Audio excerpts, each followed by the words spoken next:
अंतिम सत्य क्या है ओशो की दृष्टि से? कोई कहता है ईश्वर ही सत्य है, कोई कहता है प्रेम ही सत्य है, कोई कहता है आत्मा ही सत्य है। पर क्या तुमने वह सत्य अनुभव किया है जो सबसे परे है, जो किताबों में नहीं बल्कि तुम्हारे भीतर छुपा हुआ है? सत्य न विचार है न विश्वास है, सत्य एक अनुभव है। मौन में, ध्यान में, शून्यता में घटता है। हमने बाहर की दुनिया जान ली, विज्ञान, तकनीकी ज्ञान, शास्त्र, पर सबसे बड़ा अज्ञान यह है कि हम अपने भीतर को नहीं जानते। अंतिम सत्य कोई वस्तु नहीं, कोई वस्तुता नहीं, यह तुम हो, लेकिन तुम्हारे तमाम मुखौटे के पार। सत्य की खोज मत करो, वह खोजेगा तुम्हें जब तुम खुद को पीछे छोड़ दोगे। तुमने धर्म, रीति रिवाज अपनाए, पर क्या तुमने खुद को जाना? तुमने पूजा पाठ किए, पर क्या तुमने अपने भीतर उतर के देखा? तुम बाहर दौड़े रहे, सत्य भीतर खड़ा रहा, चुपचाप, अनवरत। सत्य का अनुभव कोई उपलब्धि नहीं,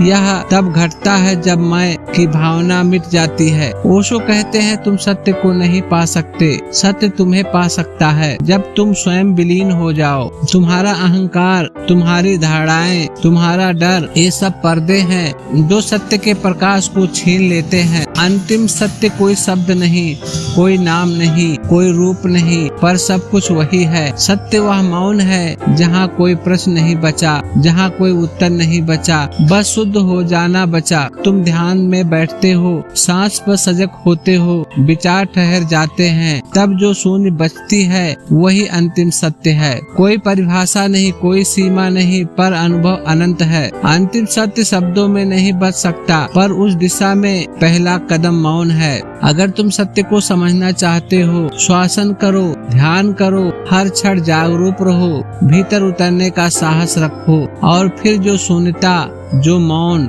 जो आत्म अनुभव शेष रहेगा वही अंतिम सत्य है। जो रिलीजन यहाँ प्रश्न उठाते हैं, अंधविश्वास नहीं, ध्यान, मौन और प्रेम की यात्रा साथ चले।